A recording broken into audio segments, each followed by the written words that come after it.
Chapter 36. In the end, I played out the season and I agreed to go to the Marlborough training camp the next fall. I didn't want the pressure of landing there midway through their season. I didn't want to leave Manitowoc's just like that. I'd come to feel that the Moose, the Kellys, and the town were mine.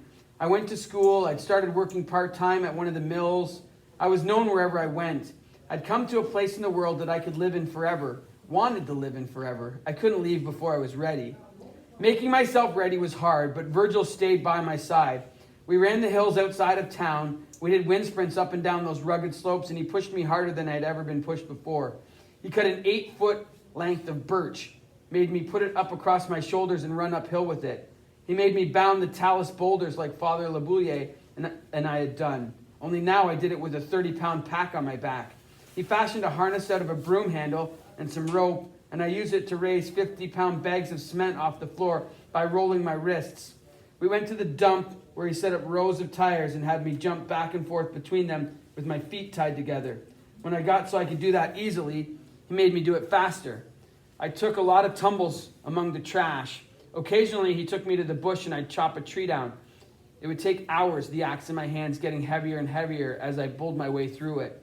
Afterwards, we'd buck the length of it with a saw and carry the branches and detritus to a slash pile for burning. Then he made me carry the sawn rounds to the truck where he'd watch while I split them for firewood with a 30-pound maul. It was immensely tough work, but I got stronger and I got leaner. I felt powerful. When the time came to leave, he walked me to the bus. I said goodbye to Fred and Martha and the boys on the Moose, but it was Virgil who took me to the Greyhound station. Manitowoc was quiet. It was late August. I was almost 17. I was as tall as I would ever be, but Virgil had managed to pack muscle onto every inch of me. My forearms bulged like Popeye's, and my thighs swelled against my pant legs. We didn't say much to each other as we walked through town. The sun sent shimmers of late summer heat up the pavement. Flies buzzed around our faces. Pine gum and sulfur bit at our noses. I'm going to miss this place, I said. Manitowoc? Nothing to miss, really. I feel like I grew up here. Guess you did. You were a slack-bellied little pup when you got here. He punched me on the shoulder. You work damn hard, Saul. You'll do good down there. They've billeted me with a white family. Yeah, there's not many Indians down there, probably. I've never been there, Toronto, but I can't imagine many skins really wanting to hang out in the big smoke and noise.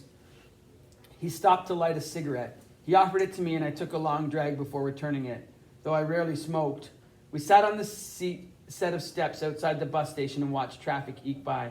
You're like a brother to me. You know what I mean. I had a brother once, I said. What happened to him? I never talk about it. He stubbed out his cigarette on the step. My dad never talks about the school, he said. Mom neither. And they don't say anything about what happened before that. Maybe someone just gave you a chance to rub the shit off the board once and for all. He looked at me. I don't know a whole lot about a whole lot of things, but if I know one thing for dead certain, Saul, it's that hockey is what you were sent here to do. What if I don't make it down there? Then you don't make it, but at least you've been out there rattling the cage. Virgil, thanks for everything. Don't sound so damn final. You can come back anytime. All right. He stood beside the bus as we rolled out, one hand above his eyes to block out the sun, the other raised in a kind of salute. When the driver swung the bus out onto the main street, Virgil disappeared. I sat in my seat and stared at the floor. I wanted to cry, but I didn't. Instead, I watched the land, watched it stream by in lakes, rivers, trees, and huge upward thrusts of rock until I fell asleep.